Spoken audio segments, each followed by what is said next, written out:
माझे अपार स्वरूप समुद्रावरती जणू तरंग ब्रह्मा विष्णू गणेश गणपती चंद्रवनियम निरवती देवी कुबेरई जो सर्वज्ञानी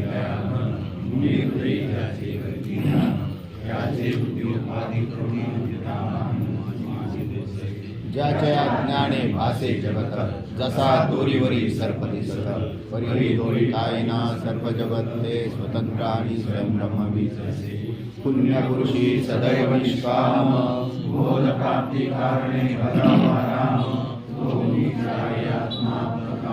तरी नमन कोणा करावे कुंडली विठ्ठल श्री ज्ञानदेव तुकाराम पंढरीनाथ भगवान माऊली ज्ञानेश्वर महाराज की जय जगद्गुरु तुकाराम जगतंत जय. सांगा कोण सांगता नवीन कोण करतात का प्रयत्न दाखणे पडते सांगता नाही का आदिनाथ महाराज सांगा आज सांग गुरु सांगतात सत्याची अनुभवाच्या विरुद्ध आहे. सत्ख्याती कोणाची बरं रामानुजादी आचार्यांची आहे. रामानुजादी आचार्य हे जगत सत्य मानतात त्याला सत्ख्याती असं म्हणतात. हे जगत सत्य आहे आणि जगत सत्य आहे तर दुःखातून बाहेर कसं पडायचं मग ते म्हटले देव सत्य आहे मग जीवाने काय करावी देवाची पूजा करत राहावी याला काय म्हटलेलं आहे सत्ख्याती. जगत सत्य आहे आणि लोक व्यवहार कसा करतात असंच करतात की हे जगत सत्य आहे देव सत्य आहे. देव सत्य आहे का नाही देवाचे प्रकार आहेत हे लक्षात घ्यावे लागतात. त्यातला एकच देव सत्य आहे आणि वरचे जे जे देव दिसत आहेत ते देव मायाकृत आहेत म्हणून ते सुद्धा स्वरूपाच्या ठिकाणी त्यांचा सुद्धा ब्रह्मस्वरूपाच्या ठिकाणी बाध होतो आणि एकच देव सत्य राहतो त्याला अद्वैत तत्वज्ञान असं म्हणतात. आणि जे अनेक देव सत्य मानून देवादिकांच्या पूजा करतायत तर तिथे सुद्धा देव हा मायाकृत देव मानलेला आहे. आकार कसा आहे तो मायेचा आणि मायेचा आकार हा नाशवंत आहे. सत्ख्याती मानणारे मोक्ष सांगताना वैकुंठादी लोकांचे मोक्ष सांगतात. वैकुंठाला वैकुंठाला गेले असं म्हटलं मग वैकुंठ हा लोक हा सुद्धा मायाकृतच आहे. कैलास लोक वैकुंठ लोक ब्रह्मलोक ज्याला सत्यलोक म्हणतात हे मायाकृत लोक आहेत. ते सोडून 14ही भुवनक आहेत मायाकृत आहेत. ज्याच्यात तुम्ही आम्ही राहतो ते सुद्धा मायाकृत आहे. पण एवढ्या सगळ्या बुद्धीचा परित्याग करायला जीवाला फारच कठीण आहे कारण त्याच्या नजरेसमोर सारे आकार दिसतात आणि आकाराला सत्य मानण्याची ही जी भूमिका आहे ती अशी आपल्यावरती अनादिकालाच्या संस्काराने तयार झालेली. आकार रहित असा परमात्मा आहे. निराकार असं परमतत्व म्हटलं आणि तेच तेवढं सत्य आहे. बाकी सगळं नश्वर म्हणजे उत्पत्ती नाशवान असं आहे.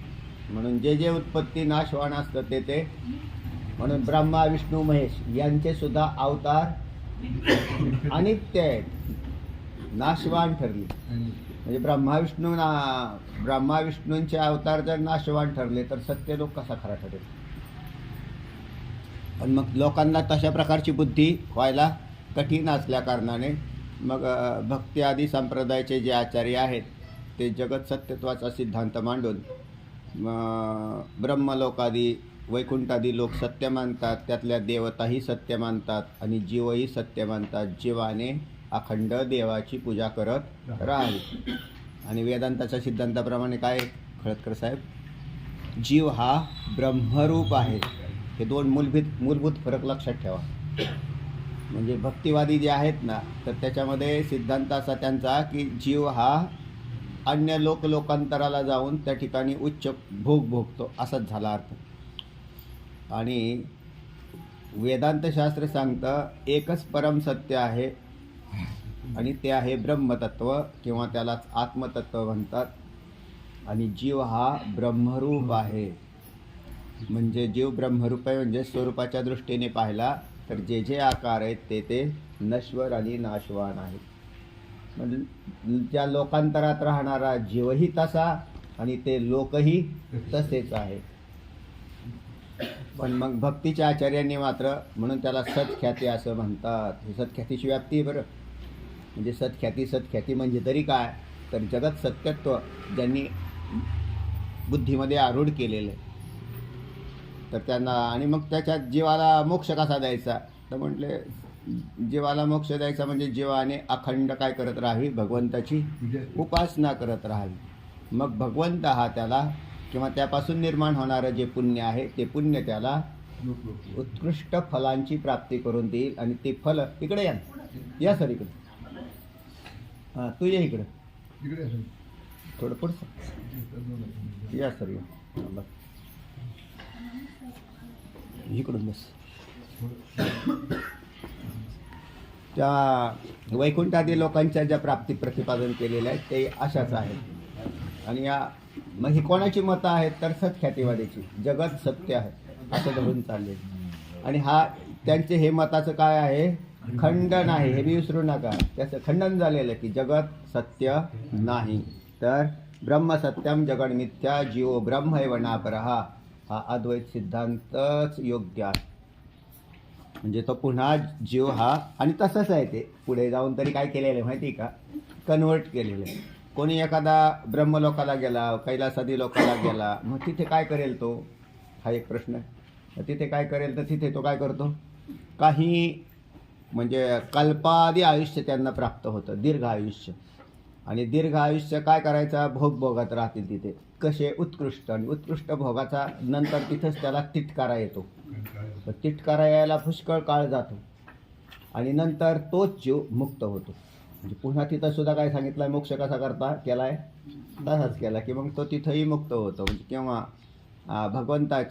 भगवंताचा संकल्प संपला विश्वाचा की विश्व जसं समेटलं जातं नाश पावेल. तर त्या जीवाने काय करायचं त्याने तोच विचार करायचा की जे उत्पत्ती नाशवान असतं ते नश्वर असतं. तिथे जाऊन तरी तेच करायचं आणि इथे बसून तरी म्हणजे इथंच केलेलं काय वाईट आहे. बरं इथे तरी आपल्याला हे कळेल की जे जे आकार आहेत ते नश्वर आहेत हे कळायला फार इथं चांगलं आहे सोपं आहे.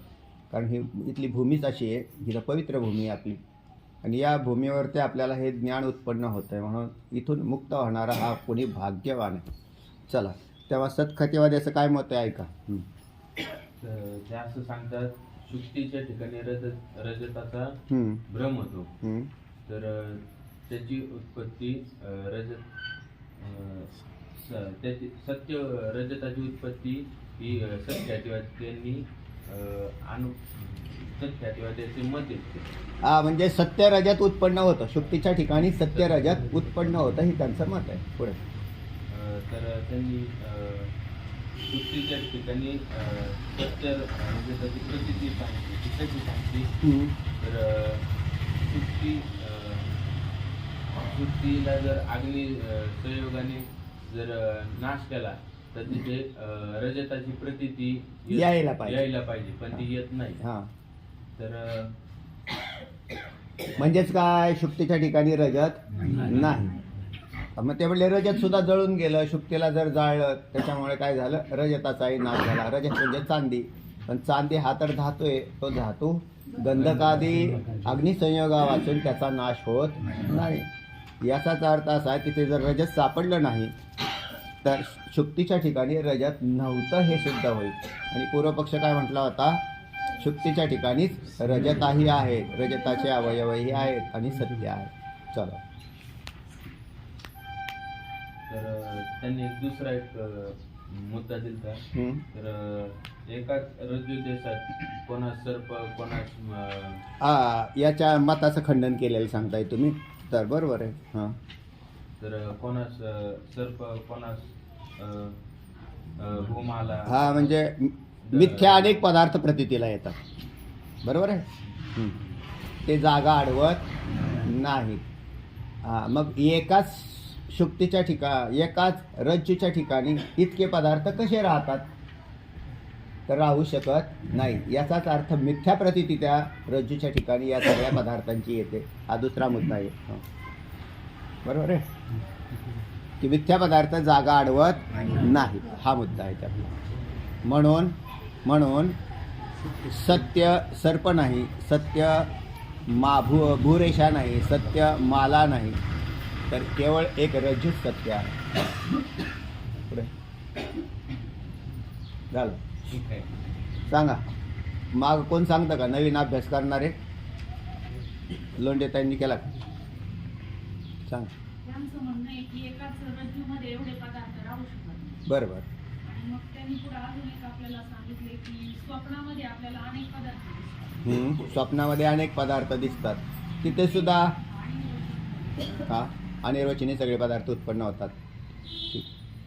पुढे पण त्यात आत जागा नाही असे होत नाही, त्याचे ओझे पण वाटत नाही. आणि ओझे वाटत नाही. याच्याद्वारे काय झालं?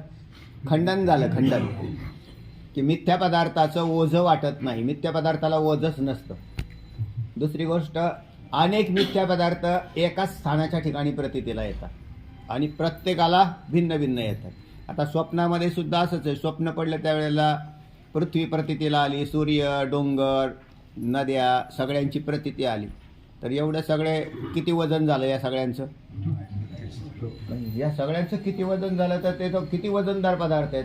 पण या वजनदार पदार्थांनी आपल्या छातीवर काय लोड आला का स्वप्न पाहताना? काहीच नाही. याचाच अर्थ स्वप्न खोटं प्रतीतीला आलं होतं. आणि तशाच प्रकारचं हेही एक जगतरूपी स्वप्न आहे, हेही अशाच प्रतीतीला येतं.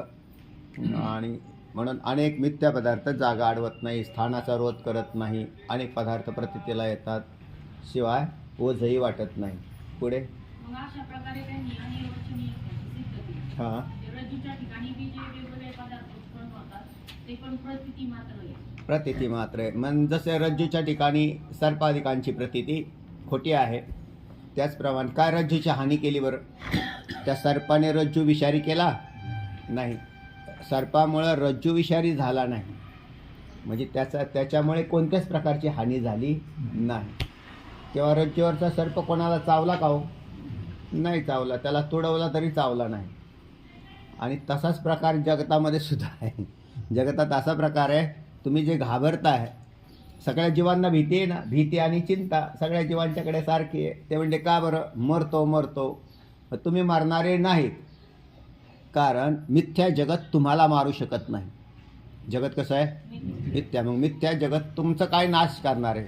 माझा काय नाश करेल? मिथ्या जगत मिथ्या पदार्थाच्या नाशावरती टपलेलं आहे.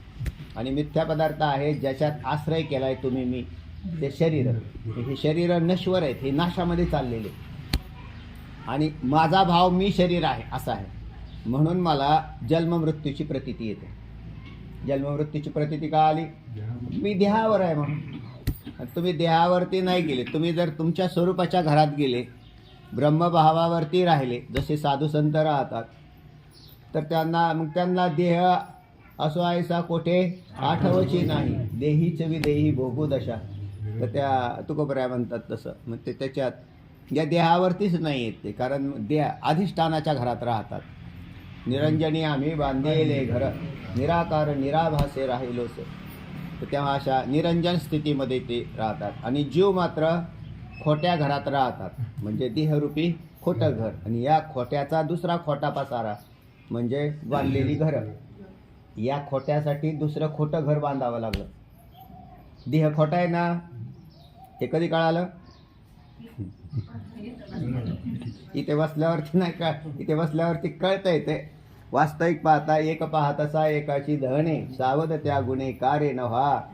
एक पाहतसा एकाची धणे. प्रत्येक जण एक जण दुसऱ्याला उचलून देतोय ना तिकडे स्मशानभूमीमध्ये जाळायला. पण ते जाळतं तर त्यावेळेला त्याला काय तो म्हणतं, ते तो गेला जळून, आपलं काय, आपण आहेत नित्य, असा त्याचा एक भाव आहे. पण हा खोटा भाव आहे. पण त्याच्यातही खोटा जाळणार आहे याच्यात काही शंका नाही, पण मला कोणी जाळू शकत नाही. मी नश्वर आहे असं नाही. नाश पावणारे पदार्थ भिन्न आणि मी तर सत्य, चित आणि आनंद स्वरूप आहे. पुढे तर त्यांनी सत्य ख्यातीवाल्यांच्या मताचं आणखी खंडन करण्यासाठी अजून उदाहरण दिली. हा की भ्रमस्थली दिसणारा पदार्थ सत्य असतो असे मानले तर मृगजाळामुळे जमीन ओली झाली पाहिजे. आता ब्रह्मस्थली हा दुसरा दृष्टांत आहे कुठला? मृगजळाचा. सगळ्यांना ज्ञात आहे की मृगजळ कधी दिसतंय? आत्ता या चालू पिरियडमध्ये, उन्हाळ्यामध्ये. उन्हाळ्यात आहे ना, आता उन्हाळा चालू आहे ना म्हणून म्हटलं. मग उन्हाळ्यामध्ये नाही तुम्हाला अगदी तळी दिसली तरी डांबरी रस्त्यावर सुद्धा पाणी साचलेलं दिसतं. असं ज्या वेळेला झळया तयार होतात ना त्यावेळेला असं पाणी दिसतं. त्याला काय म्हणतात? मृगजळ म्हणतात. किंवा आपल्या शेतकऱ्यांकडे शेती करणाऱ्या माणसांना माहिती की आत एक रख रख रख रख ऊन झालं की ते दुपारच्या वेळेला तळ साचलेलं दिसतंय. त्याला काय म्हणतात? मृगजळ. त्याचं नाव मृगजळ का ठेवलं तर मृग म्हणजेच हे हरिण हा याच्या बुद्धीमध्ये भ्रांती आहे. त्याला तहान लागलेली आणि दुपारची वेळ आहे, पाणी पाहतंय, शोधतंय, पण पाणी कुठे दिसतंय? त्याला बी आपल्यासारखंच मृगजळ दिसतं. पण तुम्ही आम्ही धावत नाही आणि ते धावतं म्हणून त्याचंच नाव टाकून दिलं मृगजळ. मग त्या पाण्याच्या आशेने धावतो. पुढे गेल्यावरती त्याला लक्षात येतं की इथे काय पाणी नाही. म्हणजे मृगजळाचे जरी दिसलं खोटा पदार्थ तरी त्या ठिकाणी पाणी नव्हतं. बरं समजा पाणी होतं पण निघून गेलं, अवयवांचा नाश झाला अवयवीमध्ये असं सत्ख्यातीचं मत मांडलं तरी तिथं जमीन ओली व्हायला पाहिजे होती. पण जमीन ओली झाली याचाच अर्थ मृगजळ नव्हतं. चला अजून एक उदाहरण दिलं त्यांनी. लाल भडक कुंजा जर कापसावर ते पायी ते आणलेलं आहे का? हा हे दिसत आहेत का माझ्या हातावरचे? त्या गुंजा आहेत, गुंजा. आणि ह्या गुंजा नावाच्या झाडाचे बी आहे.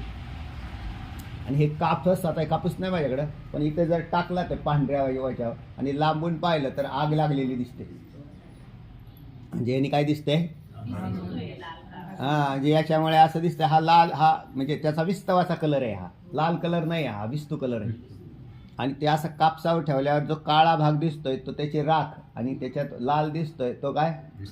विस्तव. अशा प्रकारची भ्रांती होते आपल्याला. मग अशी भ्रांती होते तर तुम्हाला पाहायला मिळालं नसते, पण ह्यांनी आणले आमच्या हा व्हॉट्सअपवर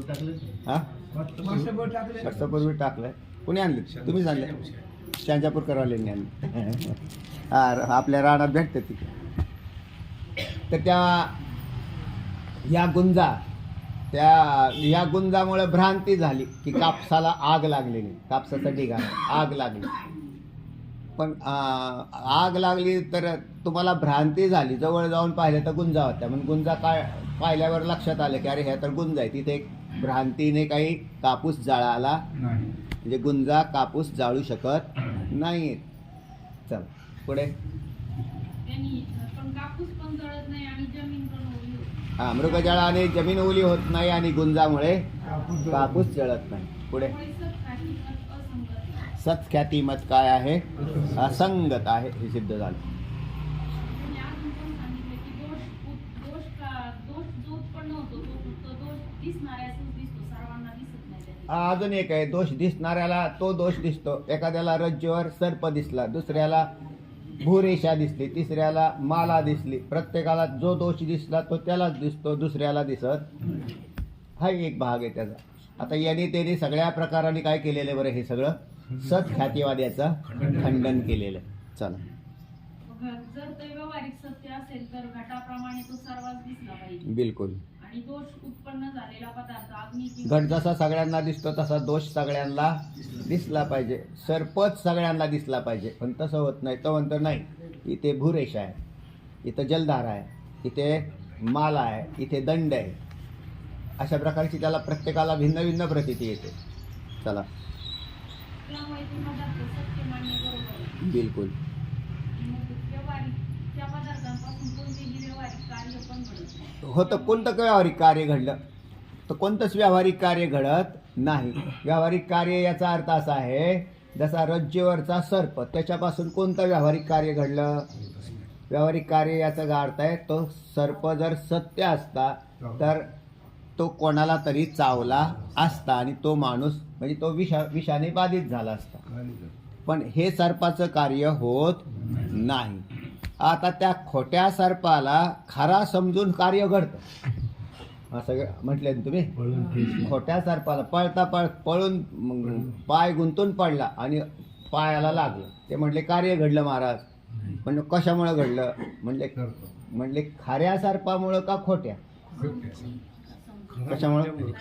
खरा मानल्यामुळे झाला. तो वास्तविक खोटा होता, तो कार्य करत नाही. चला, त्यामुळे अशा पदार्थांना सत्य मानणं विद्वानांना हास्यास्पद आहे आणि हा. त्यामुळे सत्यातीमध्ये अत्यंतिक हा एकंदरीत काय आहे? आणि त्याचे हा तर ते त्याचे मत आहे सांगतायत. चल, निर्वचनीय ख्यातीच आदरणीय आहे. आदरणीय आहे. आणि रचनी ख्याती कोणाची आहे? वेदांत मत, व्यास महर्षी, शंकराचार्य, माऊली ज्ञानोबराय यांची काय आहे ही? आणि रचनीय ख्याती मानतात. चला, झाला विषय संपला. वाचा आता पुढे वाचा. मिथ्या पदार्थ हर्ष विषादास कारण कसे होतात? आता शंका अशी आली, महाराज तुम्ही काय म्हटले? रज्जूवरचा सर्प काय आहे? हा, रज्जूवरचा सर्प मिथ्या आहे. मग रज्जूवरचा सर्प मिथ्या आहे तर त्यापासून भीती का वाटावी, म्हणजे शोक का व्हावा? किंवा शुक्तीवरचं रजत मिथ्या आहे तर त्यापासून लोभाच्या द्वारे हर्ष का व्हावा? लोभाच्या द्वारे म्हणजे हो बरं झालं चांदी सापडली बरं का मला, असं त्याला काय झाला? आनंद झाला. तर त्या खोट्या पदार्थापासून हर्ष आणि शोक का व्हावे? आता दृष्टांत नवीन येणाऱ्यांना माहीत नसतील तर पुन्हा थोडा विषद करून सांगतो. शुक्ती रजत लक्षात ठेवा बरं. शुक्ती या पदाचा अर्थ आहे शिंपलं. ते जे नदीच्या पात्रात सापडतं त्याला काय म्हणतात? संस्कृतमध्ये त्याला शुक्ती म्हणतात आणि आपल्या मराठीत काय म्हणतात? शिंपलं म्हणतात. आणि ते शिंपलं दुपारी 12 वाजता जर असं उन्हात पडलेलं असेल तर चक चक चक चक चक चक करतं आणि त्याच्यावर भ्रम कशाचा झाला? चांदी पडलेली आहे, चांदीचा तुकडा दिसतोय बरं का, तर याला म्हणतात शुक्ती रजत. दुसरा दृष्टांत आहे रज्जू सर्प. हा मंद अंधकारामध्ये म्हणजे प्रकाशही नाही आणि अंधारही नाही या काळात दोरीचा तुकडा पडलेला आहे त्याला रज्जू म्हणतात. आणि त्या दोरीच्या तुकड्यावरती जो वाकडा तिकडा कसाही पडलेला आहे त्याच्यावरती या व्यक्ती जो पाहणार आहे त्याला पुरेसा प्रकाश नसल्या कारणाने दोरीचं दोरी म्हणून ज्ञान न होता दोरीचं अन्यथा ज्ञान होतं. आणि मग तो तिथे त्याला जो संस्कार आहे पूर्व त्या संस्कारानुसार तो म्हणतो अरे इथे तर साप आहे, कारण दोरी स्पष्ट भासली नाही म्हणून त्या दोरीवर काय भासला? सर्प भासला. याला रज्जू सर्प दृष्टांत म्हणतात. किंवा चांदण्याच्या प्रकाशामध्ये एखादं वाळलेलं लाकूड असेल, त्या लाकडावरती आणि अंधारच असतो बराचसा पण ते चकाकताना दिसतं आणि तिथे एखादा मनुष्य दडून बसलेला आहे पण तो म्हणतो चोरटाय काय नको, असा त्याला काय होतो? याला स्थाणू पुरुष असा दृष्टांत आलेला आहे. पुरुष म्हणजे पुरुषच आणि स्थाणू म्हणजे लाकूड. लाकडावर पुरुषाची भ्रांती होणं. आणि मृगजळाचा तर तुम्हाला आत्ताच सांगितलं. तर हे दृष्टांत तुम्हाला कशासाठी सांगायचे? मुख्य सिद्धांत पटण्यासाठी सांगितलेले. चला, आता हे खोटे पदार्थ खोटेच आहेत का नाही? रज्जूवर सर्प आहे, मग त्या रज्जूनेवरच्या सर्पाने त्रास का दिला, म्हणजे दुःख का दिलं? म्हणजे तिथं मग याचाच अर्थ असा आहे की तो महाराज खरा असला पाहिजे असं कोणी म्हणेल, पण तसं नाही. मिथ्या पदार्थ हर्ष विषादास कारण कसे होतात याविषयी शंका आणि समाधान. ऐका आता. शिष्य महाराज वेदांत मतात जर रजत आणि सर्प मिथ्या आहे तर रजत पाहून हर्ष व सर्प पाहून विषाद का होतो? तर हे जर मिथ्या आहे तर मिथ्या पदार्थापासून त्याला शिष्याला असं म्हणायचं आहे की हर्ष आणि शोक व्हायला नाही पाहिजे, असं त्याचं प्रश्नाचं धार आहे की तसं व्हायला नाही. कारण पदार्थ कसा आहे तुमचा? मिथ्या. मग मिथ्या पदार्थापासून हर्ष शोक का होतात? ऐका आता. श्री गुरु, अरे हर्ष विषादास कारण साक्षात पदार्थ नसून पदार्थावरील अनुकूल प्रतिकूल बुद्धी हे कारण असते. आपल्याला सापाविषयी अनुकूल बुद्धी आहे का प्रतिकूल बुद्धी आहे? घाबरतो ना तुम्ही? गारुड्याला गारुडी साप पकडतात आणि साप त्या पेटाऱ्यात भरतात, तिकडे जाऊन सापाचा खेळ दाखवतात, त्याच्यावर पैसे मिळवतात. त्या गारुड्याचे साप मेला, त्याच्याकडे एकच साप होता. त्याला सापच नाही, कापच नाही म्हणून तो रानात गेला आणि त्याला साप भेटला. आनंद झाला का दुःख झालं? आणि तुम्हाला पदार्थ एकच आहे ना. पदार्थ एकच असताना त्याच्यात एकाला सुख आणि दुसऱ्याला दुःख का होतं? तर त्याचं कारण आहे अनुकूल प्रतिकूल ज्ञान. सर्प हा घातक आहे. समज तुम्हाला नाग दिसला रानात तुमच्या ना, अशा अचानक पुढं आला, पुढच्या वाफ्यामध्येच होता किंवा सरीत होता आणि ते त्यांनी नेमका असा फणा काढल्याबरोबर तुम्ही तर इकडे पडले पार. तुम्हाला असं का वाटलं? तर तुम्हाला त्या हा सर्प जर दंश झाला तर माझा नाश होईल. याचं काय आहे? ज्ञान. या ज्ञानाला कोणतं ज्ञान म्हणतात? प्रतिकूल ज्ञान म्हणतात. सर्पाविषयी असलेलं ज्ञान कोणतं आहे? प्रतिकूल. आता गारुड्याला त्याच सर्पाचं ज्ञान अनुकूल. म्हणजे असा काही नियम नाही. एका पदार्थाविषयी प्रत्येकाची ज्ञान भिन्न असू शकतात. आणि दुसरा आहे अनुकूल ज्ञान. तुम्हाला ज्या वेळेला लोभाने तुम्ही पाहायला गेले त्याच सापावरती, असा साप, संध्याकाळची वेळ होती, सूर्याची किरणं लालसर बनलेली होती, तांबडी, आणि वस्तुस्थितीने मी पाहिलेलं सांगतो बरं का तुम्हाला, माळावर पाहिलं आपल्या, आणि तो साप असा पसरलेला होता. नेमके काय झालं तर पाण्याचा शिंतोडा येऊन गेलेला होता, पाऊस थोडासा, आणि गवत असं थाडा असं त्याच्यामध्ये असा तो साप पसरलेला होता. आणि किरणं अशी तिरकी लालसर अशी असल्याने त्याच्यावर पडली. मी म्हटलं काय कोणाचा हारबीर तुटून पडलेला आहे पहा. बरोबर आहे का नाही? मग आता सोन्याचा हार म्हटल्यावर मला काय होईल? लोभ तयार झाला. आणि तिथे गेल्यावरती लक्षात आलं की त्याने लगेच हालचाल केली की लक्षात आलं हा सोन्याचा कोणाचा हार तुटलेला नसून काय आहे? साप आहे. बरोबर आहे का नाही? म्हणजे त्या सापावरती सोन्याच्या हाराचा भ्रम सांगू राहिलो मी तुम्हाला. साप हा प्रतिकूल आहे का नाही? मग तिथं हार काय आहे? अनुकूल आहे. हार घ्यायला गेला त्यावेळेला लगेच काय झालं? म्हणजे जे अनुकूलतेने गेला तो प्रतिकूलतेने माघारी आला. एकाच पदार्थाच्या ठिकाणी अनुकूल प्रतिकूल भाव असे तयार होतात. सुवर्ण किंवा तुम्हाला आत्ता मागाशी सांगितल्याप्रमाणे शुक्तीवरती तुम्हाला चांदी भासली. चांदी भासल्यावर ते म्हणले बरं झालं 3.5 लाख रुपये किलो चालली. आता ते म्हणले बघ 3.5 लाख रुपये किलोवर चालले म्हणलं हे कमीत कमी हा तुकडा 25-30 ग्रॅमचा तरी असेल आहे ना. मग 25-30 ग्रॅमचं म्हणलं बरं झालं आपल्याला काहीतरी करता येईल असं म्हणून तिथं समोर गेला. त्यावेळेस तो निराश झाला कारण तिथे काय नव्हती. पण अनुकूल ज्ञानाने गेला का नाही? म्हणून अनुकूल ज्ञान आणि प्रतिकूल ज्ञान हे होत असतात. चला, तेव्हा हर्ष विषादास साक्षात पदार्थ कारण नसून त्या पदार्थावरचं अनुकूल बुद्धी आणि प्रतिकूल बुद्धी ही काम करत असते. चला, श्री गुरु, अरे हर्ष विषादास कारण साक्षात पदार्थ नसून पदार्थावरील अनुकूल प्रतिकूल बुद्धी ही कारण असते. अनुकूल प्रतिकूल बुद्धी. मग पदार्थ खरा असो किंवा पदार्थ खोटा असो, म्हणून हर्ष विषाद होतात. बरोबर. पदार्थाचे सत्यत्व किंवा मिथ्यात्व हर्ष विषादास कारण नाही. हा, नाहीतर मिथ्या नाटक किंवा बाजीगराचा खेळ पाहून हर्ष झाला नसता. आता मिथ्या नाटक खरं असतं का खोटं असतं? खोटंच असतं. पण रडतात का नाही लोक? असं जर भावनाप्रधान एखादं नाटक असेल तर म्हणजे काय हो किती सुंदर पात्र केलं त्यांनी, आणि त्याच्याशी तो समरस होतो आणि तो लगेच त्याच्याशी एकरूप झाला की तो रडला. किंवा अगदी महिलांचं चांगलं उदाहरण म्हणजे माहेरची साडी. ही माहेरची साडी काय प्रकार आहे तर तो एक पिक्चर होऊन गेला. आणि त्यावेळेला ह्या महिला सगळ्यांची गर्दी त्यात महिलांचीच जास्त, पुरुषांना नाईलाजाने जावं लागत होतं. तिथं गेलं की ते थिएटरवरती पिक्चर चालू झाला की ह्यांच्या रडायला सुरुवात झाली. ते म्हणले आता तुम्ही हा पिक्चर खरा आहे का खोटा आहे? तर खोटा पिक्चर पाहून सुद्धा माणसं भावनिक होऊन रडू शकतात किंवा हसू शकतात. हसतात सुद्धा का नाही? हे भाव उमटतातच ना. तर म्हणून खोटे पदार्थ खोटा असो किंवा पदार्थ खरा असो ते अनुकूल प्रतिकूल बुद्धीच्या द्वारे हर्ष विषाद होत असतात.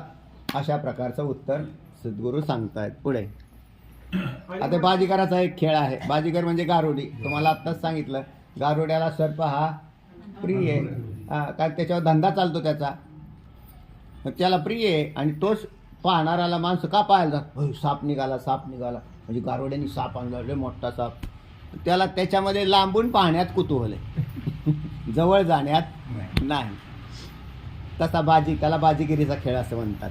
आणि तो पाहून हर्ष झाला नसता. आपल्याला हर्ष होतो का नाही? साप असा लांबून पाहण्याला आनंद होतो त्याला. म्हणूनच तो त्याचा खेळ दाखवतो. चला आता नाही राहिले का जास्त गारुडी लोक नाही का? फारच कमी झालं. पहिले गावात यायचे आमच्या, आम्ही पाहायचो. अनिर्वचनीय ख्यातीविषयी शंका व समाधान. चला पुढचा मुद्दा येतोय 15वा मुद्दा, अनिर्वचनीय ख्यातीविषयी शंका आणि समाधान. पहिल्यांदा शंका. अहो शिष्य, अहो ज्याप्रमाणे इतर लोकांनी रज्जू सर्पाच्या ठिकाणी निरनिराळ्या कल्पना केल्या, त्याप्रमाणे वेदांत मतात एक अनिर्वचनीय उत्पत्तीची कल्पना केली आहे. पहा, वेगवेगळ्या लोकांनी म्हणजे ख्याती वर्णन झालं तुमचं. त्या ख्यातीमध्ये प्रत्येकाने आपली आपली ख्याती मांडलेली होती. म्हणजे वेगवेगळ्या लोकांनी निरनिराळ्या कल्पना केल्या, बरोबर आहे, तो रज्जूवरच्या सर्पाविषयीच्या. तसंच वेदांत मताने सुद्धा एक कल्पना केली, तिचंच नाव काय आहे? अनिर्वचनीय उत्पत्तीची कल्पना. सांगा काय म्हणतात पुढे? परंतु या अनिर्वचनीय ख्यातीला अनुभवाशी ताडून पाहण्यास काही साधन दिसत नाही. याला अनुभवाशी ताडून पाहण्यास काही साधन दिसत नाही. तसं जर साधन आम्हाला सांगितलं तुम्ही, तर आमची थोडी श्रद्धा अजून अनिर्वचनीय ख्यातीवर नक्कीच वाढणार आहे. सांगा. तसे जर काही साधन असेल तर मात्र इतर ख्यात्यांची मते दूषित मानून अनिर्वचनीय ख्यातीच प्रामाणिक आहे असा निश्चय होण्यास हरकत नाही. असं हरकत नाही. म्हणून तुम्ही काय सांगा मला? अनुभवाला ताडून एखादं साधन सांगा, असा किंवा दृष्टांत सांगा. आहे ना, कितीतरी आहे, पण तुम्हाला अगदी तुमच्या अनुभवाचाच दृष्टांत आम्ही सांगू. चला. श्री गुरु, अनुभव स्वप्नाचा आहे. श्री गुरु सांगतायत तुला ताडून पाहायला अनिर्वचनीय ख्याती. अनिर्वचनीय पदाचा अर्थ सगळ्यांनी लक्षात ठेवला. वा. सत, असत, विलक्षण, अनिर्वचनीय. सत कशाला म्हणतात? ज्याचा तिन्ही कालात बाद होत नाही. काल किती आहेत? 3.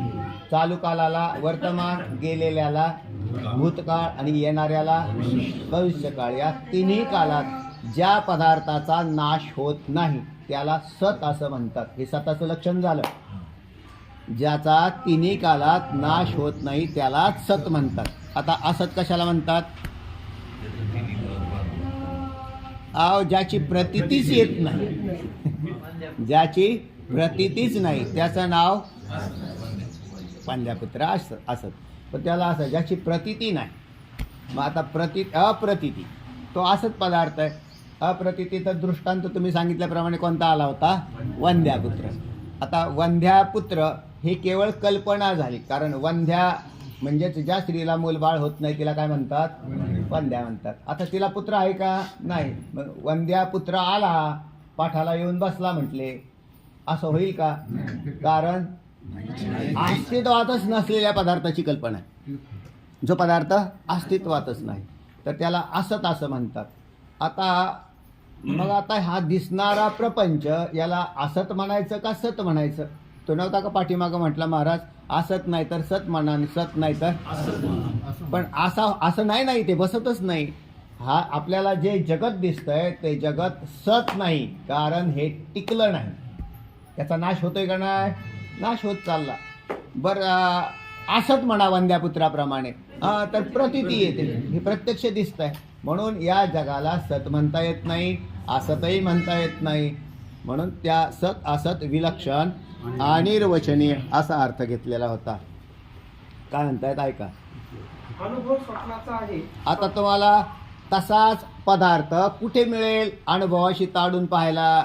तो म्हणला ना महाराज, एखादा असं काहीतरी सांगा की जे मला अनुभवाशी ताडून बसेल वा माझ्या, मी लगेच विश्वास ठेवेल. नक्की ना? हो म्हटले. मग तुम्हाला दृष्टांत सांगतो स्वप्नाचा.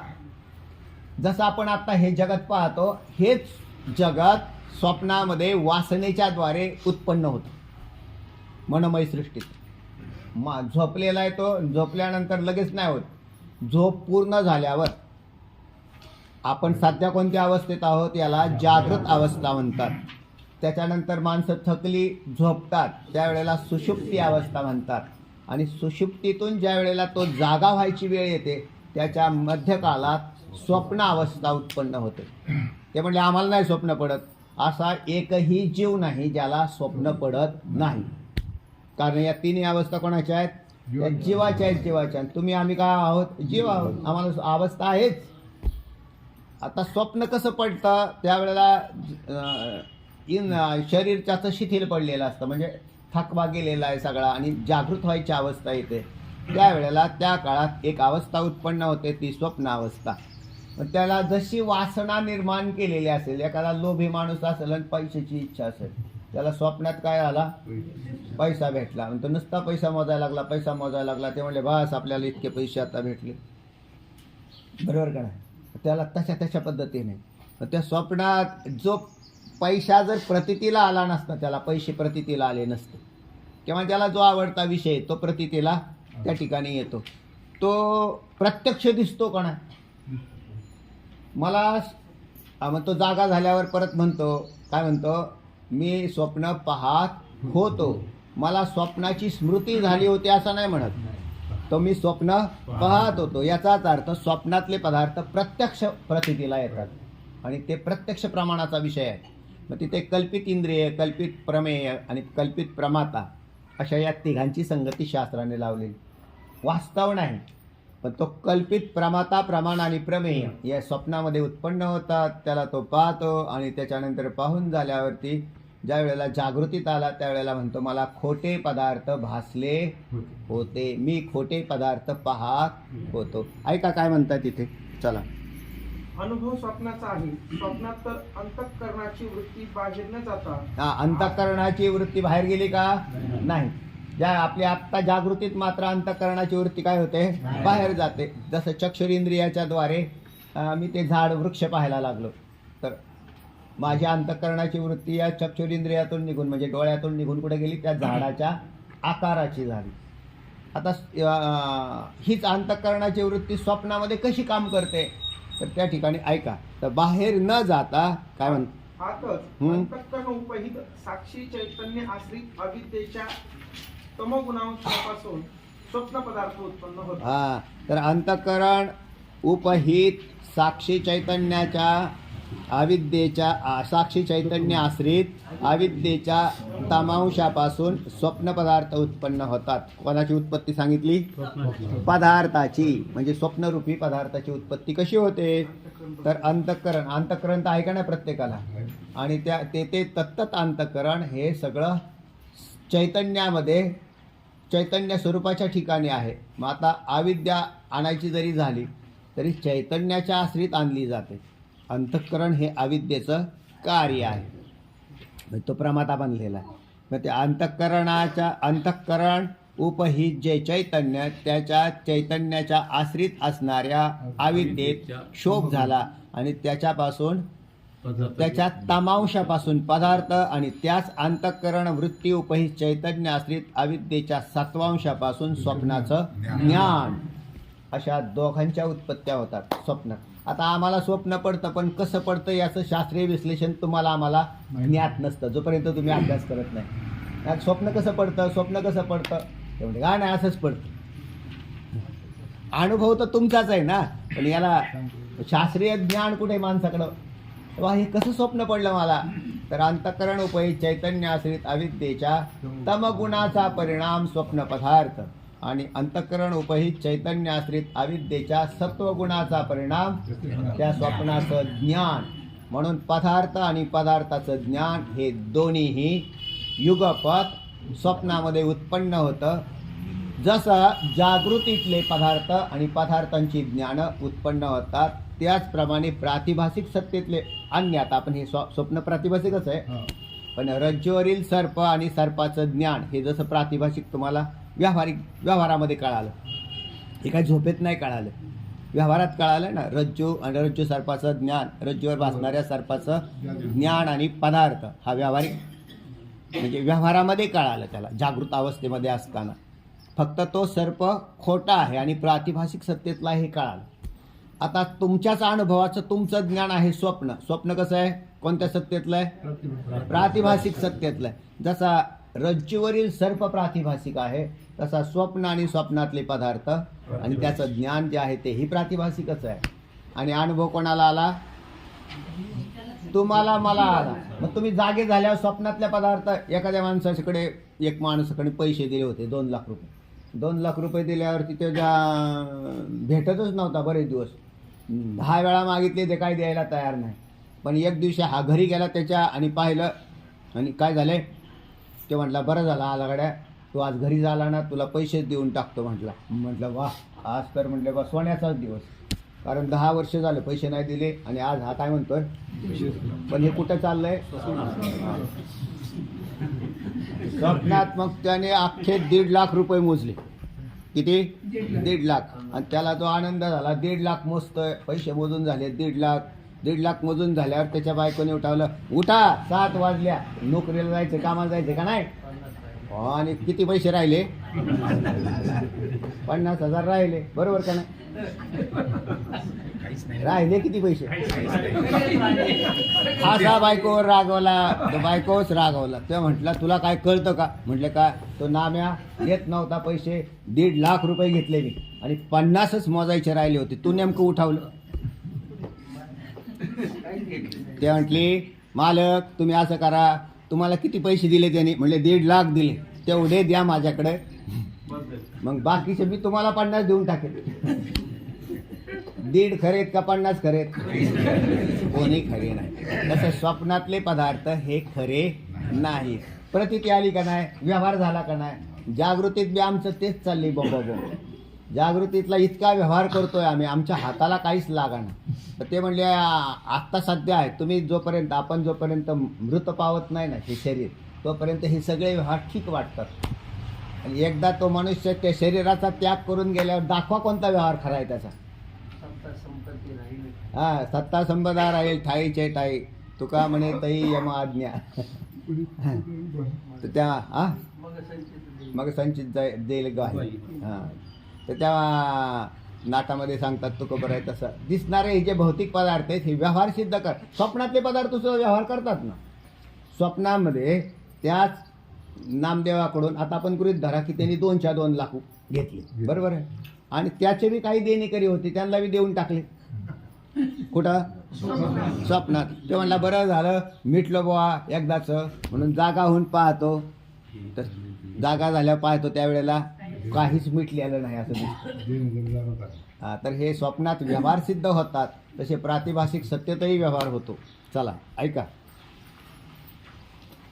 तिथे दुसरी अविद्येच्या गुणांशापासून त्या पदार्थाचे ज्ञान उत्पन्न होते. हा, तेथे दुसरी कोणतीच ख्याती म्हणता येत आता अविद्येच्या सत्वगुणापासून म्हणजेच अंतकरण उपहित चैतन्याश्रित अविद्येच्या सत्वगुण, एवढी संगती लावायची परत. हा, याप्रमाणे शरीराहून बाहेर रज्जू सर्पादी आणि शरीराच्या आत स्वप्न पदार्थ अविद्येकडून अनिर्वचनीय उत्पन्न होतात. शरीराच्या बाहेर कोणते.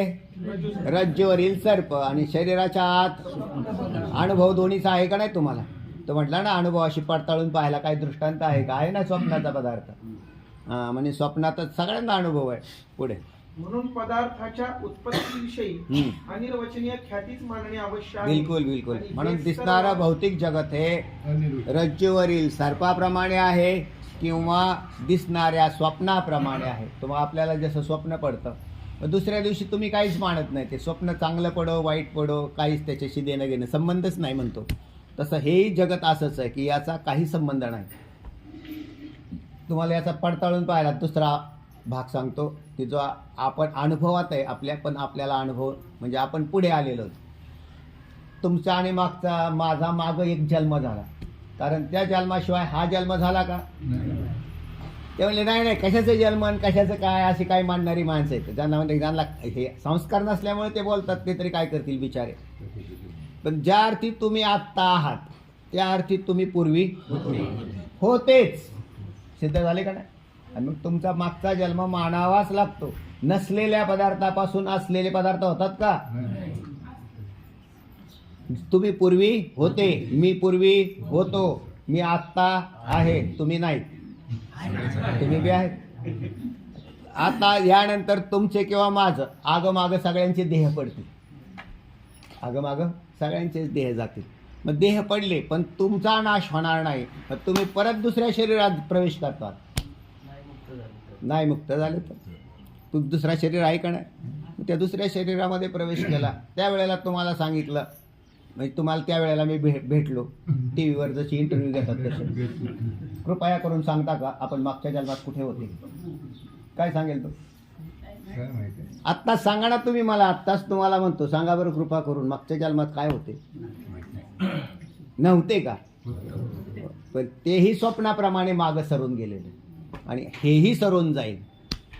जे ते सरलं तसंच हेही सरेल आणि हे सरल्यानंतर तुमच्या हाताला जर मुक्तता नाही आली तर दुसरा देह नक्कीच हाताला येईल आणि तो देह हाताला आल्यावर परत त्याच्यात कर्मगती, कर्म लागू झालं. कुत्रं, मांजर, डुक्कर काय असेल तो शरीर आलं भोगायला आलं की त्याला मागचं तर काय आठवणा आणि ते शरीरात आलं की त्याच्या पापपुण्यानुसार त्याला भोग पुन्हा चालू झाले. तिथंही परत ते जसे हे पक्षी करतात ना, आता हे पक्षी बिचारे ही माणसं होती पूर्वीची, पण आता काय करतील, पक्षी झाले. मग पक्षी झाले तर बांधली घरटी बांधली की टाकली अंडी टाकली की काढले पक्षी. झाले का नाही त्यातनं पिल्लं तयार झाले. त्यांना जाऊन चारा आणून चारायला लागले. कोणाला? त्या पिल्लांना. कोण? पक्षी. म्हणजे हा जो पराक्रम चालू आहे ना तो कंटिन्यू चालू आहे एकसारखा. आत्ता बी आपण जे पक्षी पाळलेले आहेत ना, म्हणजे आहेत ते पक्षी हे असेच आहेत. आलेले सारखे दिसतात. हे वास्तविक कोणताही जीव कोणत्याही घरात जन्म घेतो कर्मगतीवर आधारित आहे. त्याचं कुठलंही असं फक्त नक्की घर नाही. पण जे आपल्या घरात जन्म घेतात त्यांना तुम्ही आमचे म्हणता आणि जे आपल्याकडे नाही आले त्यांना तुम्ही परके म्हणता. हा तुमच्या बुद्धीचा कौतुकाचा खेळ आहे. आपण आता मग आपले हे सगळं जगत आपलं अशी आम्हाला बुद्धीच होत नाही, कारण तोडक्या बुद्धीने विचार करायला बसला. काय कळेल त्याला आपलं घर, काय आणलं तर आपलं घर बी कळाना. ही अशी वस्तुस्थिती झाली.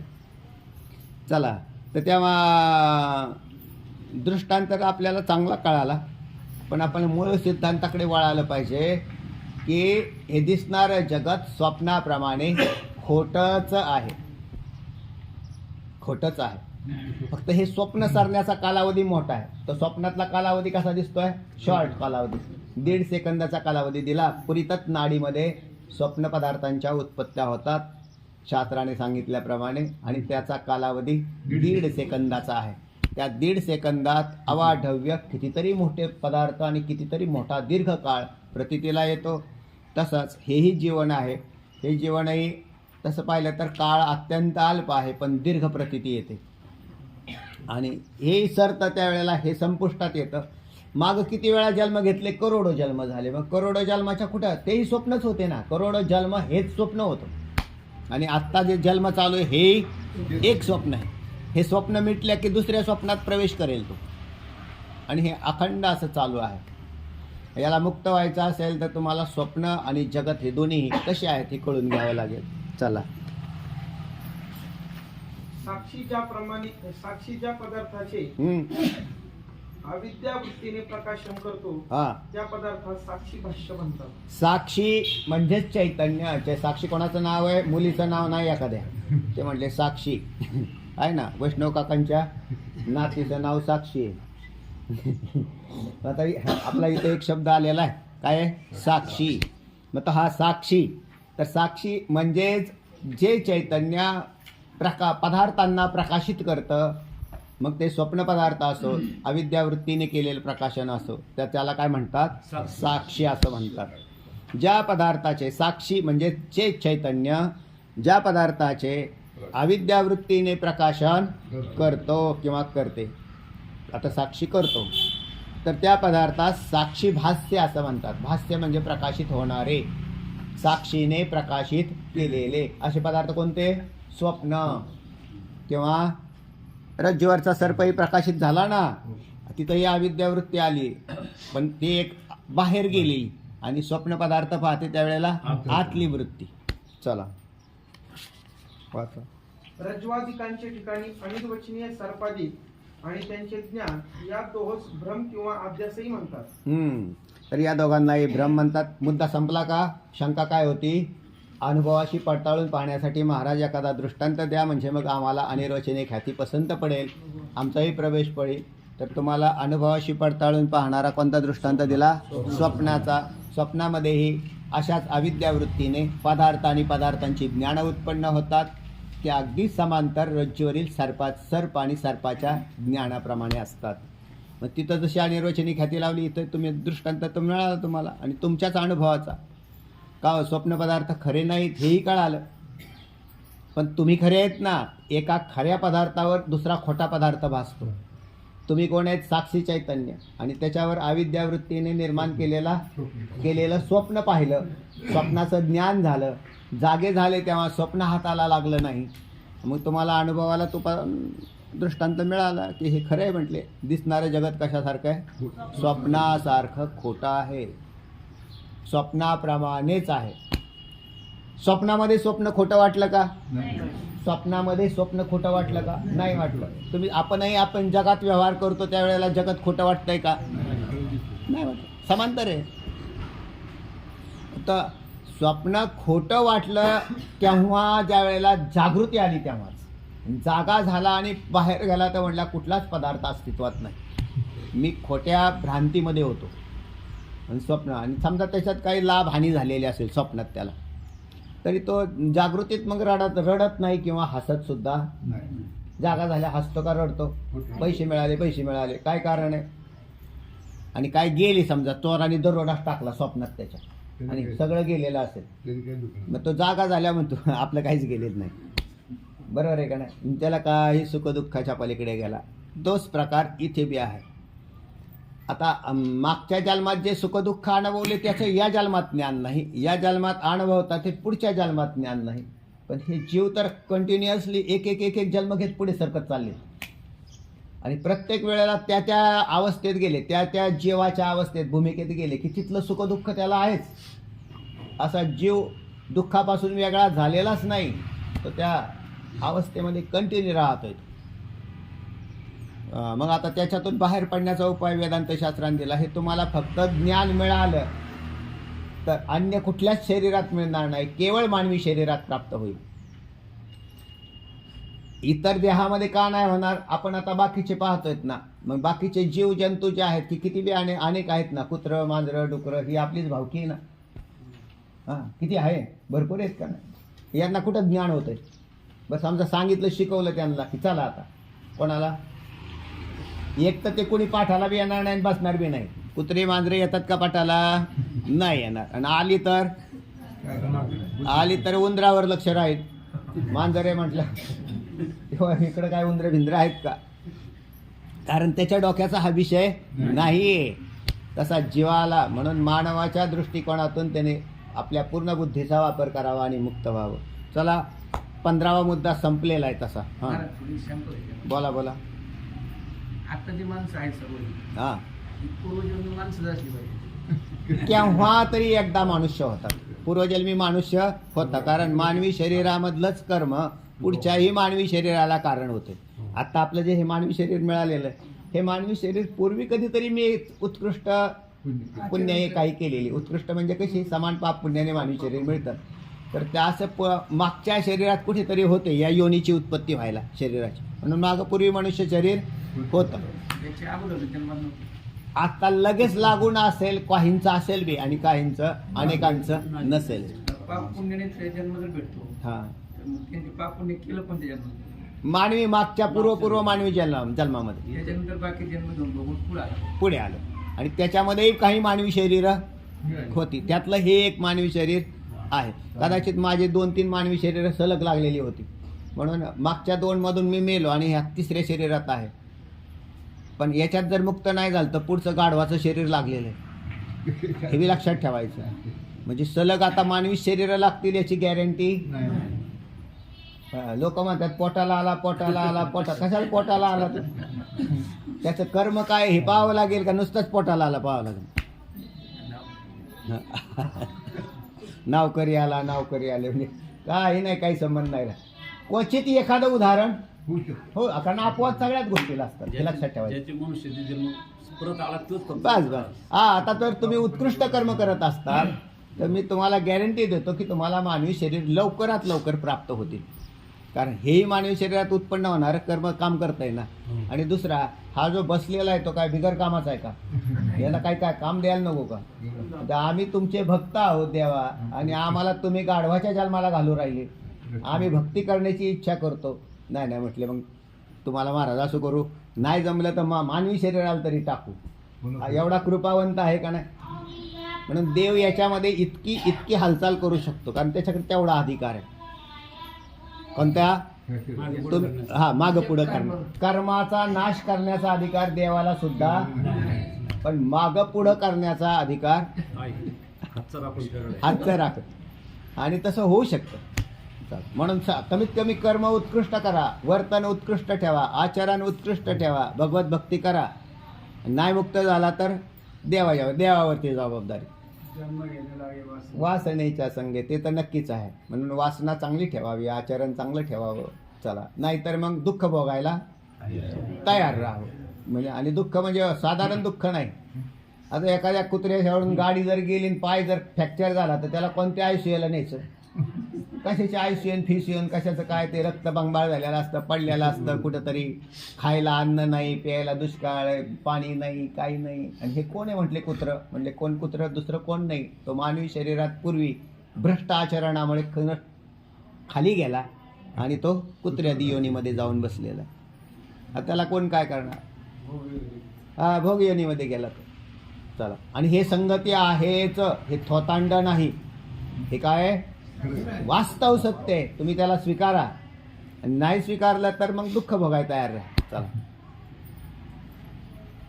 तो भ्रम अविद्येचा परिणाम व चैतन्याचा विवर्त आहे. बिलकुल. आता याच्यामध्ये थोडा विषय तुम्हाला व्याप्ती वाढवायची होती, म्हणून आम्ही तुम्हाला हाच विषय वेगळ्या पद्धतीने थाटणीत आणला.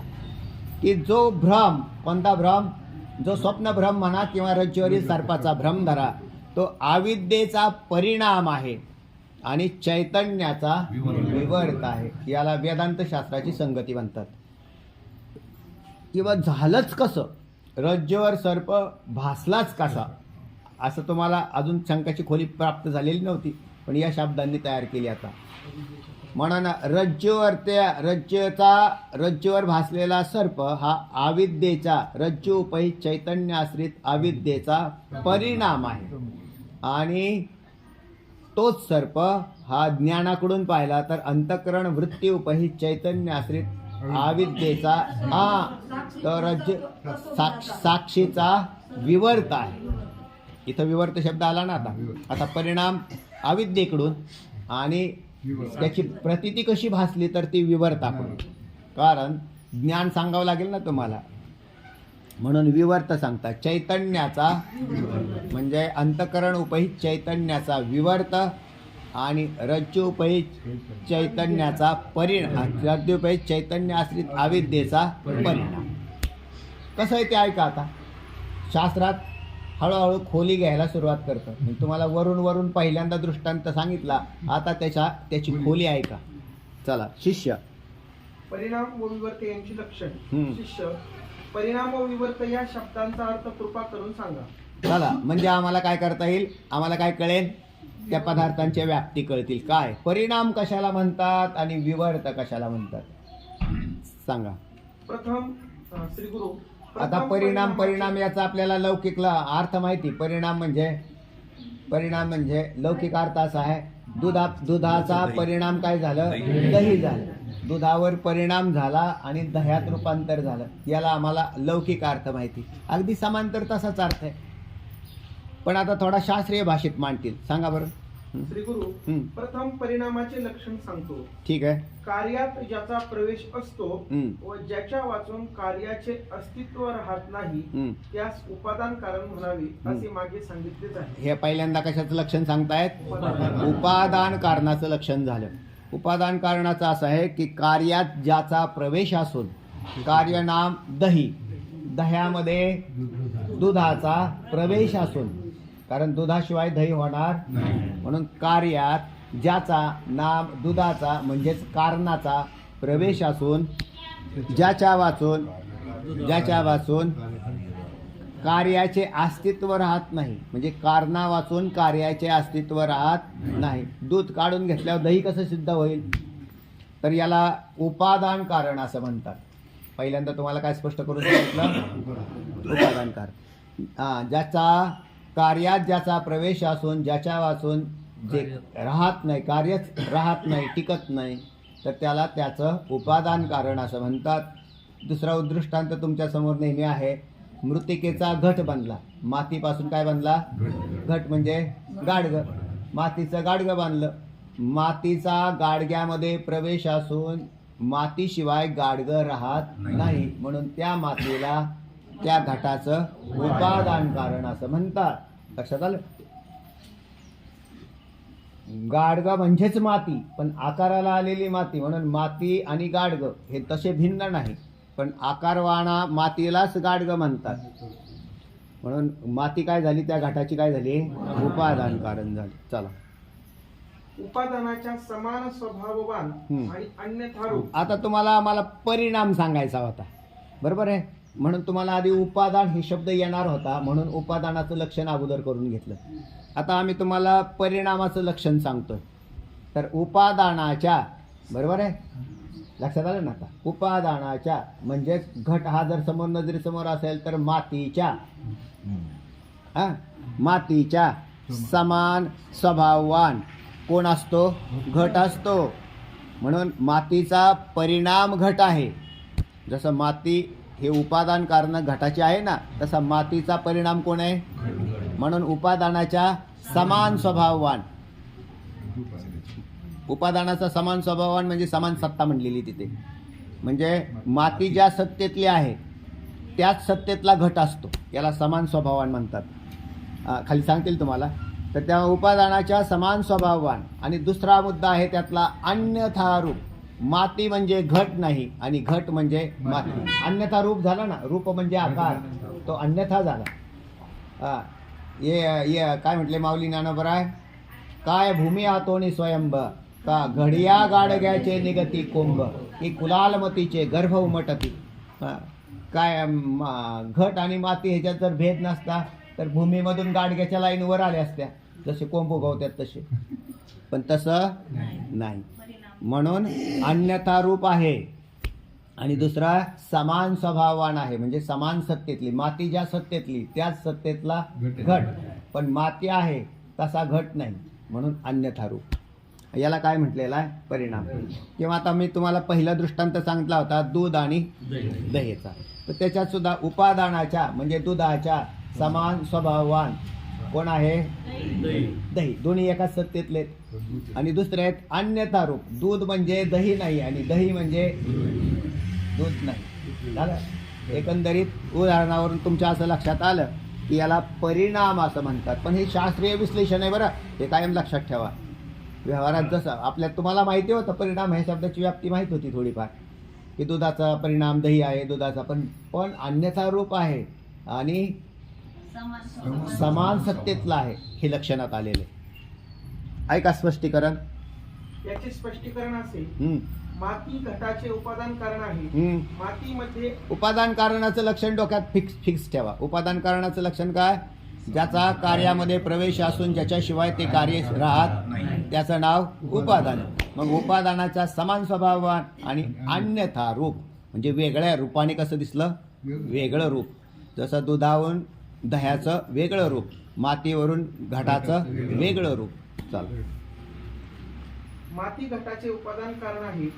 आणि मातीमध्ये आणि घटामध्ये पृथ्वीत्व आणि व्यावहारिकत्व हा समान म्हणजे सारखा स्वभाव आहे. बिलकुल समान म्हणजे सारखा स्वभाव आहे. पृथ्वीत्व घट कशाचा, पृथ्वी तत्वाचा म्हणजे पृथ्वीत्वाचा, किंवा त्याला सत्ता म्हणतात.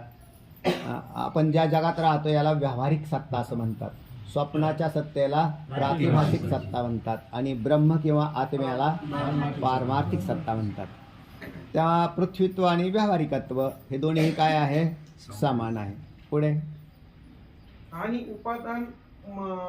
उपादान मृत्तिकेच्या रूपाहून अन्यथा म्हणजे घट निराळ्या रूपाचा आहे, म्हणून मृत्तिकेचा परिणाम घट आहे. बिलकुल.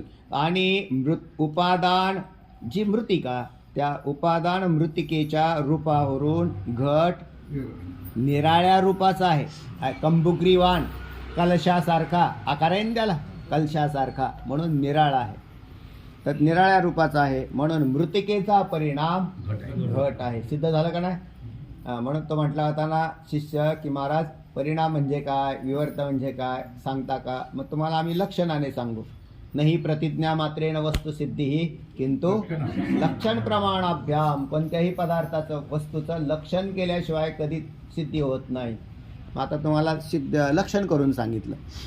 तर अशा प्रकाराने एक मुद्दा स्पष्ट झाला. कोणता? परिणाम. परिणाम म्हणजे काय हा झाला. घ्यायचा का पुढचा मुद्दा? तेवढाच मुद्दा घेऊ आणि मग थांबू.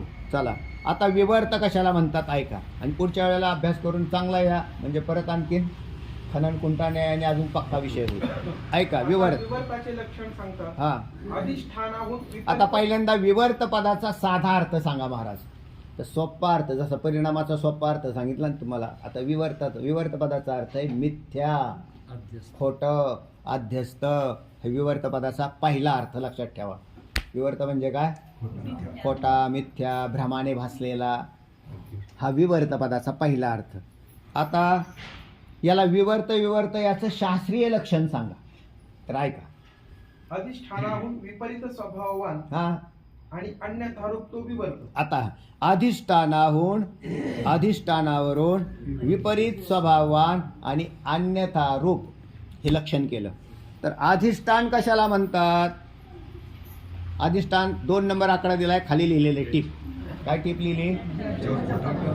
ज्याच्यावर खोटा पदार्थ भासतो त्याला अधिष्ठान म्हणतात. रज्जू सर्प हा दृष्टांत परत घेतला तुम्हाला. ऐका, रज्जू सर्प, त्यात रज्जूला काय म्हणतात? कारण त्याच्यावर खोटा पदार्थ म्हणजे सर्प भासतो, म्हणून रज्जूला काय म्हणतात? अधिष्ठान. झालं अधिष्ठानाचं लक्ष. ज्याच्यावर खोटा पदार्थ भासतो त्याला अधिष्ठान म्हणतात. मग आता अधिष्ठानावरून म्हणजे खोटा पदार्थ भासतो त्याला, तर त्या खोटा पदार्थ भासतो तर खोटा पदार्थ नेहमी सत्य पदार्थावरच भासतो, म्हणून अधिष्ठानाला सत्य म्हणतात आणि भासणाऱ्या पदार्थाला खोटा म्हणतात. म्हणून रज्जूला सत्य मानायचं. व्यावहारिक सत्य आहे का नाही? तो व्यावहारिक सत्तेतला सत्य पदार्थ कोणता झाला? रज्जू. आणि त्याच्यावर भासलेला सर्प. पण तो सर्प कसा भासला अशी शंका आहे. तुम्ही काय केलं? रज्जू हा व्यावहारिक सत्तेतला आणि सर्प हा भासलाच कसा हा प्रश्न आहे. तर त्याला शास्त्र म्हणतं तो रज्जूपै चैतन्याचा विवर्त आहे. काय विवर्त झाला म्हणजे त्या ठिकाणी चैतन्याच्या ठिकाणीच सर्पाची भ्रमाने प्रतीती येते.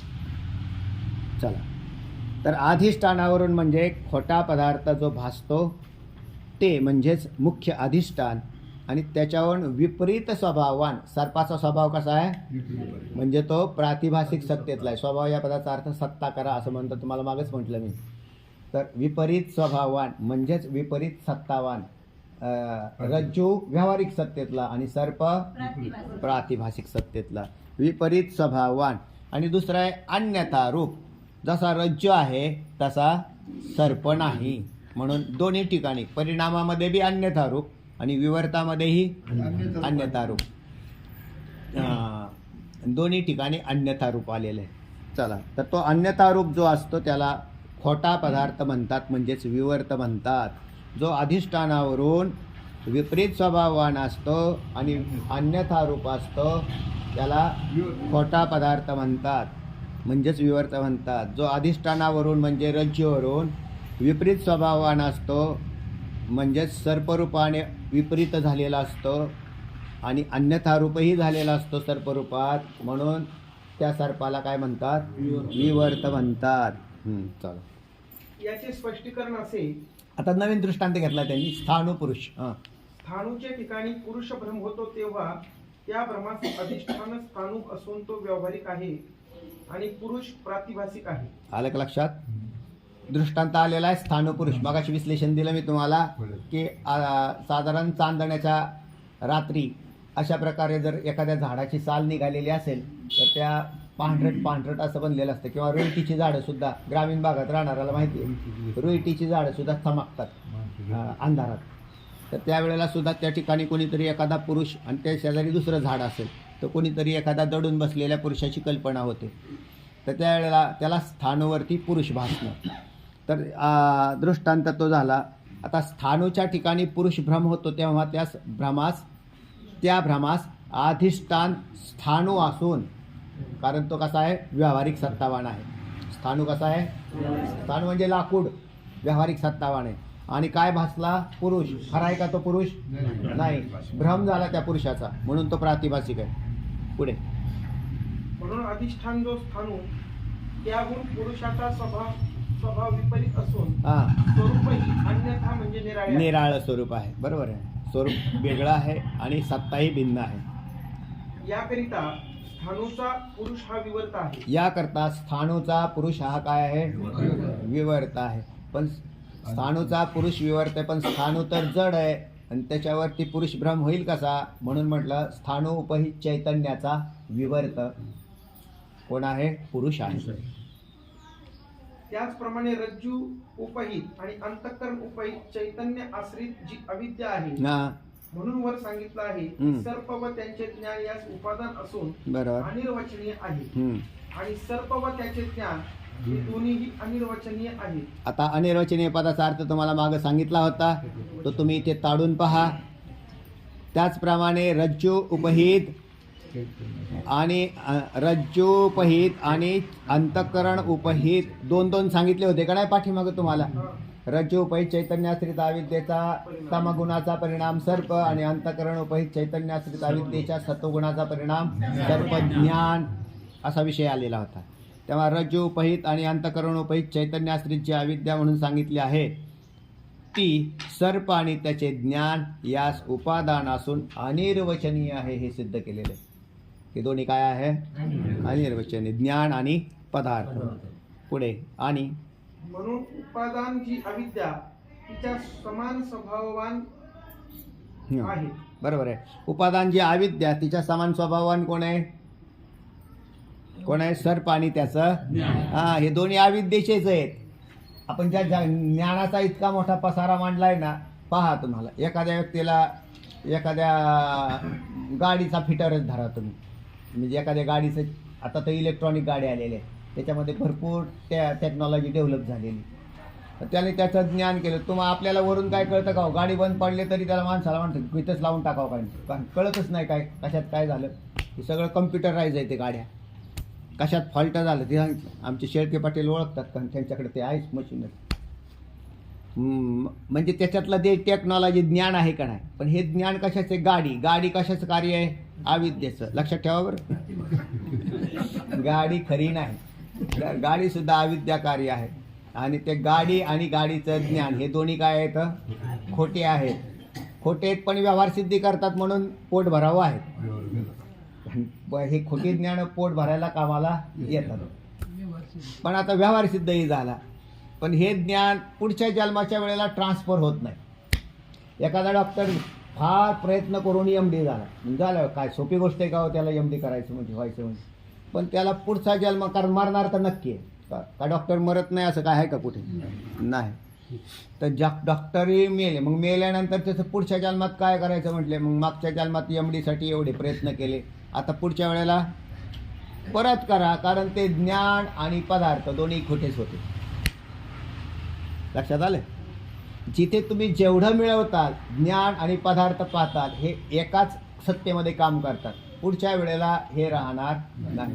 म्हणून पुढच्या जन्मात कोणत्याही आईच्या पोटी डॉक्टर जन्म घेत नाही, त्याला परत डॉक्टर व्हावं लागतं.